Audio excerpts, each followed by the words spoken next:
Class 8 Subject Science. Your chapter is Conservation of Plants and Animals. So, in previous videos, you have learned deforestation, causes of deforestation, and consequences of deforestation. Now you have some idea why we can conserve plants.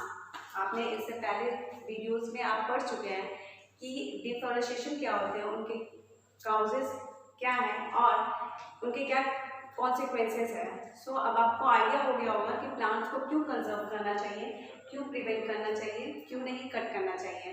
क्योंकि उन आपने देखा इससे पहले video में आपने देखा था उनके क्या साइड इफेक्ट होते हैं, क्या कॉन्सिक्वेंसेस थे डिफॉरेस्टेशन की। Now today topic is conservation of forest and wild life.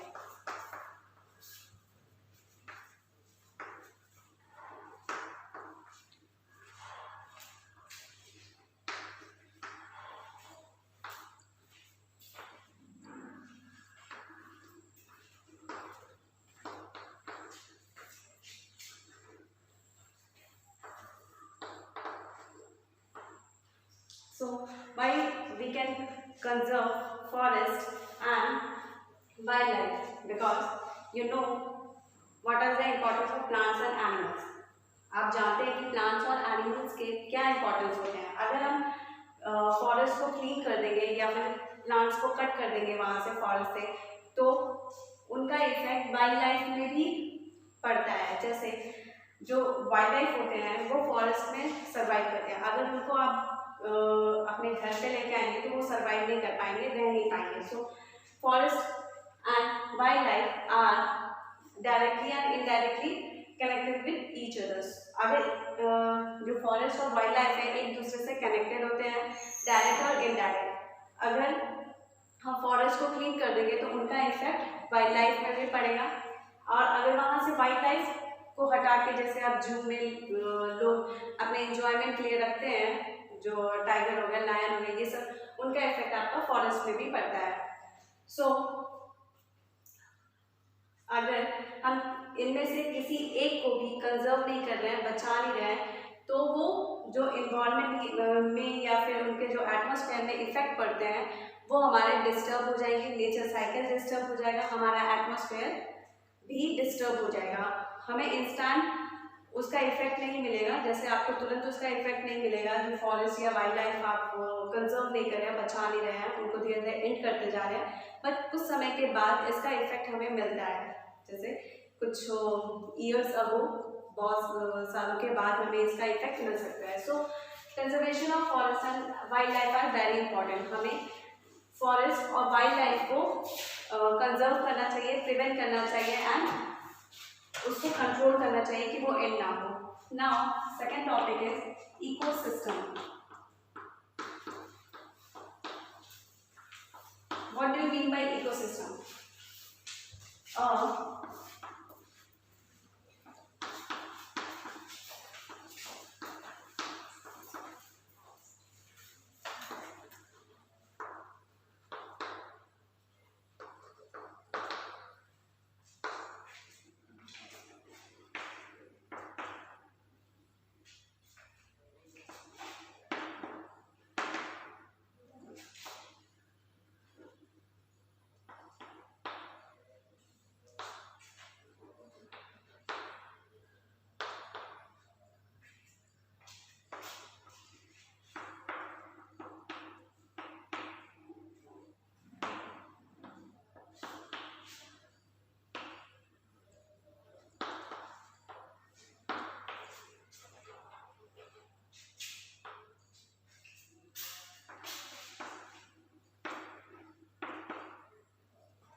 A complex system of interaction between living organisms and their non-living environment is called ecosystem. Means जो complex system होते हैं, complex means क्या होता है?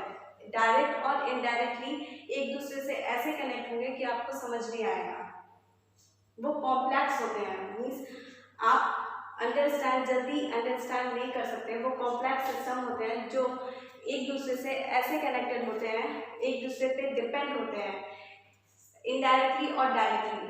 तो complex system of interaction between living organisms and their non living environment, living organism से, और वहाँ के जो नॉन लिविंग इन्वायरमेंट होते हैं जैसे सॉइल, वाटर, क्लाइमेट, ये सब जो नॉन लिविंग इन्वायरमेंट है उनमें वहाँ के जो लिविंग ऑर्गेनिज्म होते हैं जैसे प्लांट्स हो गए, एनिमल्स हो गए, माइक्रो ऑर्गेनिज्म हो गए, या फिर वहाँ के इंसेक्ट, इस तरह वहाँ के क्लाइमेट या सॉइल या फिर वहाँ के वाटर से कनेक्टेड होते हैं कॉम्प्लेक्स सिस्टम में, मीन्स डायरेक्ट और इनडायरेक्टली एक दूसरे से इंटरेक्ट होते हैं या कनेक्टेड होते हैं, उनको हम इकोसिस्टम बोलते हैं। Okay,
so we can say that an ecosystem is made up of living organisms of a given area like plants, animals, microorganisms, and non-living components such as soil, water, climate, etc. Means हम ये बोल सकते हैं कि जो ecosystem होते हैं वो किससे बने होते हैं, लिविंग ऑर्गेनिज्म से, जैसे वहाँ के प्लांट्स हो गए, एनिमल्स हो गए, माइक्रो ऑर्गेनिज्म जो हमें ऐसे इंसेक्ट जो हमारे नेक आई से नहीं दिखते पर होते हैं, एंड इंसेक्ट जो हम देख सकते हैं, छोटे छोटे इंसेक्ट जो होते हैं वो, और वहाँ के नॉन लिविंग कंपोनेंट्स जैसे सॉइल, वाटर, क्लाइमेट एक्सेट्रा। आपने ऑब्जर्व किया होगा या फिर आप ऑब्जर्व कर सकते हैं कि जैसे इंडिया के जो क्लाइमेट होते हैं या सॉइल हो गए, वाटर हो गए, या फिर plants, animals, microorganism differ होते हैं as compare to foreign country. India से अगर आप कंपेयर करते हैं फॉरेन कंट्री में, South Africa, England, Australia, Russia, ये सब अगर आप कंट्रीज से कंपेयर करते हैं इंडिया को, तो वहाँ के प्लांट्स, एनिमल्स, माइक्रो ऑर्गेनिज्म जो लिविंग ऑर्गेनिज्म है, या फिर नॉन लिविंग से भी अगर आप जो नॉन लिविंग कंपोनेंट्स हैं जैसे आपके सॉइल हो गए, वाटर हो गए, क्लाइमेट हो गए, आप अगर कंपेयर करेंगे तो आपको डिफर आपको दिखेगा, डिफरेंस दिखेगा उसमें कि क्या होता है। आप इंडिया में ही देख सकते हैं, जैसे नॉर्थ इंडिया में अगर आप देखिए, जम्मू कश्मीर में देखिए, वहाँ के क्लाइमेट, वाटर, सॉइल, या और साउथ के इंडिया से अगर आप कंपेयर कर रहे हैं तो वहाँ के जो प्लांट्स हैं, एनिमल्स हैं, माइक्रो ऑर्गेनिज्म हैं, या फिर सॉइल है, वाटर है, क्लाइमेट है, ये सब डिफर करते हैं, मीन्स डिफरेंस होते हैं as compare to North India and South India. आप कंपेयर करके देख सकते हैं वहाँ के जो प्लांट्स हो गए, एनिमल्स हो गए, वो जिस क्लाइमेट में सर्वाइव करते हैं, मीन्स अगर वो कोल्ड क्लाइमेट में सर्वाइव कर रहे हैं तो उसी क्लाइमेट में वो सर्वाइव करेंगे। अगर आप उनको हॉट क्लाइमेट देते हैं तो वो सर्वाइव नहीं करेंगे, उनका डेथ हो सकता है। जैसे पोलर बियर हो गया, वो कोल्ड क्लाइमेट में रहते हैं, अगर आप उनको हॉट क्लाइमेट देंगे तो वो वहाँ पे सर्वाइव नहीं करेंगे।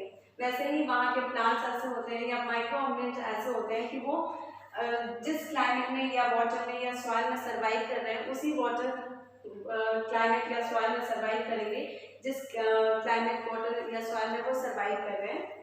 वहाँ के नॉन लिविंग कंपोनेंट जैसे हैं वैसे ही वो सर्वाइव करेंगे। अगर आप उनको उनसे अलग क्लाइमेट, सॉइल, वाटर दे रहे हैं तो वो सर्वाइव नहीं करेंगे। और आप अपनी कंट्री से भी दूसरे कंट्री में कंपेयर कर सकते हैं, या फिर आप इंडिया के भी किसी भी स्टेट में कंपेयर करके देख सकते हैं। अगर वहाँ का क्लाइमेट डिफर है, वाटर डिफर है, सॉइल डिफर है, वहाँ के प्लांट्स, एनिमल्स और माइक्रो ऑर्गेनिज्म आपको डिफरेंट दिखेंगे। So we can say that ecosystem जो होते हैं, वहाँ के लिविंग ऑर्गेनिज्म जो होते हैं, जो गिवन एरिया होते हैं, मीन्स आप जिस एरिया की बात कर रहे हैं, हर एरिया का अलग अलग होगा। चाहे आप इंडिया में देख लीजिए, north India and South India आप कंपेयर करके देख सकते हैं। नॉर्थ इंडिया आपको कोल्डेस्ट प्लेस दिखेंगे एंड साउथ इंडिया आपको हॉटेस्ट प्लेस दिखेगा। आप वहाँ से कंपेयर करके देख सकते हैं, वहाँ के जो भी लिविंग ऑर्गेनिज्म होंगे, वहाँ के जैसे प्लांट्स हो गए, एनिमल्स हो गए, माइक्रो ऑर्गेनिज्म, इंसेक्ट जो होंगे वो डिफर करेंगे नॉर्थ इंडिया से, और वहाँ का वाटर भी डिफर करेगा, वहाँ का क्लाइमेट भी डिफर करेगा एंड आपका वहाँ का सॉइल भी डिफर करेगा।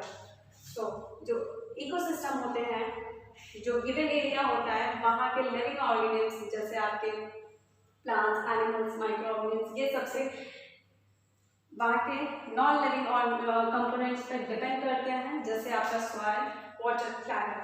सो हम बोल सकते हैं जो इकोसिस्टम होते हैं वो कॉम्प्लेक्स सिस्टम होते हैं, मीन्स एक दूसरे से ऐसे कनेक्ट होते हैं।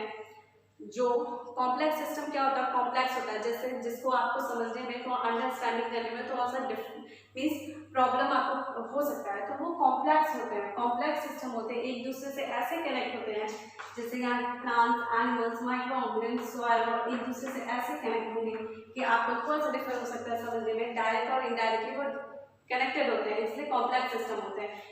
ऑफ इंटरैक्शन होता है, मीन्स ऐसे कनेक्ट होते हैं एक दूसरे से लिविंग ऑर्गेनिज्म वहाँ के एंड नॉन लिविंग इन्वायरमेंट में। अगर वहाँ के लिविंग ऑर्गेनिज्म, अगर वहाँ के नॉन लिविंग इन्वायरमेंट, अगर आप जैसे वहाँ के लिविंग ऑर्गेनिज्म जैसे पोलर बियर हो गया आपका, एक एनिमल्स के एग्जाम्पल लेके चलते हैं। पोलर बियर जो वो कोल्डेस्ट प्लेट्स में सर्वाइव करते हैं, अगर आप वहाँ के लिविंग ऑर्गेनिज्म को अगर जैसे नॉन लिविंग इन्वायरमेंट जैसे वहाँ के कोल्डेस्ट क्लाइमेट होते हैं, अगर आप वो उसको नहीं दे रहे हैं तो वो सर्वाइव नहीं कर सकते, उनका डेथ हो सकता है। So we can say that जो भी लिविंग ऑर्गेनिज्म होते हैं वहाँ के नॉन लिविंग इन्वायरमेंट से कॉम्प्लेक्स सिस्टम में कनेक्टेड होता है, उनका इंटरेक्शन होता है। सो उसको हम इकोसिस्टम बोलते हैं। आपको कुछ आइडिया हुआ कि इकोसिस्टम क्या होता है? एक complex system of interaction between living organisms and their non-living environment। living organisms जैसे आपके plants हो गए, animals हो गए, insect हो गए, micro organisms हो गए, ये सब आपके living organisms हैं। and non-living environment हो गया आपके जैसे soil, water, climate, ये सब आपके non-living environment हैं। so we can say that ecosystem is made up of living organisms of a given area, like जो living organisms है, plants, animals, microorganisms and non-living components such as soil, water, climates, ये सबसे मिलके ecosystem बनते हैं आपके। Now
all organisms of given area is called biomass। जितने भी ऑर्गेनिज्म होते हैं जो एरिया की हम बात करें, जैसे आप अलग अलग इंडिया के अलग अलग स्टेट की बात कर सकते हैं, जम्मू कश्मीर हो गया, या फिर साउथ में आप बात करेंगे केरला की, या फिर आप इंडिया और फॉरेन कंट्रीज से भी कंपेयर कर सकते हैं। जो लिविंग ऑर्गेनिज्म होते हैं जैसे प्लांट्स या एनिमल्स, वो डिफर होते हैं, अलग होते हैं।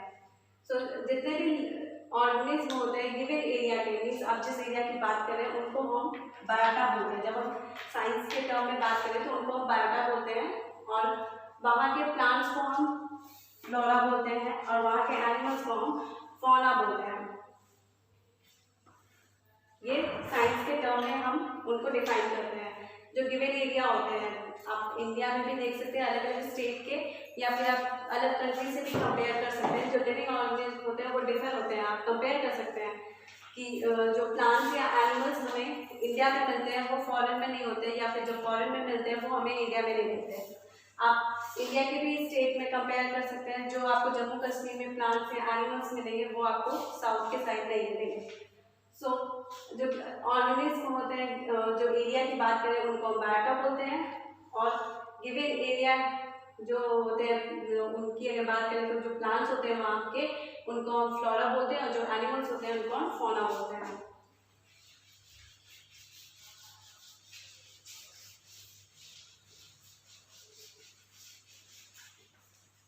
Now, third topic is biosphere.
Biosphere क्या होता है? The part of earth and it's atmosphere of a given area and living organism is called biosphere. Means जो अर्थ की, मींस आप देख सकते हैं इंडिया या फॉरेन कंट्री जो भी अर्थ के पार्ट होते हैं वहाँ, और उनके एटमॉस्फेयर, आप इंडिया से फॉरेन कंट्री के एटमॉस्फेयर को कंपेयर कर सकते हैं, डिफर होते हैं।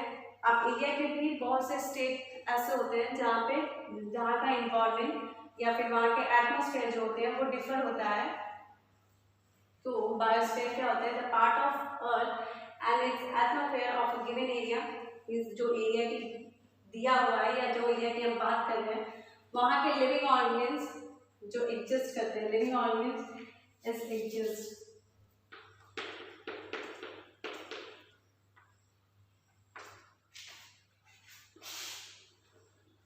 Is called biosphere. जो लिविंग ऑर्गेनिज्म एग्जिस्ट करते हैं, जैसे अगर आप फॉरेन कंट्री के प्लांट्स या एनिमल्स को आप इंडिया में लेके आइएगा तो वो एडजस्ट नहीं कर पाएंगे, सर्वाइव नहीं कर पाएंगे। तो जो जिस क्लाइमेट या जिस एटमॉस्फेयर में प्लांट्स और एनिमल्स सर्वाइव करते हैं उनको वैसा ही क्लाइमेट और वैसा ही एटमॉस्फेयर प्रोवाइड करना पड़ता है। अगर आप उनसे डिफरेंट दे रहे हैं तो वो सर्वाइव नहीं कर पाएंगे, चाहे प्लांट्स हो या एनिमल्स हो। हमारा जो चैप्टर का नाम है वो प्लांट्स और एनिमल्स है, इसलिए हम प्लांट्स और एनिमल्स की बात करेंगे। तो जो भी प्लांट्स और एनिमल्स होते हैं उनको जैसा क्लाइमेट या एटमॉस्फेयर चाहिए वैसे ही हमें उन्हें देना पड़ता है। अगर हम नहीं देंगे उस टाइप के क्लाइमेट से एटमॉस्फेयर प्लांट्स और एनिमल्स को तो वो सर्वाइव नहीं कर पाएंगे। तो the part of earth and it's atmosphere of given area and living organism is exist is called biosphere. Biosphere हम उसको बोलते हैं वो पार्ट ऑफ अर्थ, जैसे इंडिया या फिर आप फॉरेन कंट्री की बात कीजिए या इंडिया की आप बहुत स्टेट की बात कर सकते हैं, जम्मू कश्मीर और केरल से आप कंपेयर कर सकते हैं कि वहाँ के जो एटमॉस्फेयर होते हैं कितने डिफरेंट होते हैं। मीन्स जम्मू कश्मीर आपको कोल्डेस्ट प्लेस दिखेगा और केरल आपको हॉटेस्ट प्लेस होगा इंडिया का। तो आप वहाँ के क्लाइमेट से भी कंपेयर कर सकते हैं। जो वहाँ पे प्लांट्स और एनिमल्स मिलते हैं वो वहीं पे मिलते हैं। अगर आप उनको दूसरे प्लेस में ले जाइएगा, जैसे आप जो भी जम्मू कश्मीर में जो भी प्लांट्स और एनिमल्स अगर आप उसको केरल में लेके जा रहे हैं तो वो वहाँ पे सर्वाइव नहीं करेंगे। तो बायोस्फीयर वही होते हैं जिस जो लिविंग ऑर्गेनिज्म होते हैं जिस एटमॉस्फेयर में सर्वाइव करते हैं उनको वैसा ही एटमॉस्फेयर उनको प्रोवाइड करना पड़ता है। तो ये आपके बायोस्फीयर होते हैं। तो आज का यही तक, अब नेक्स्ट वीडियो हम आगे का टॉपिक्स देखेंगे। तो थैंक यू।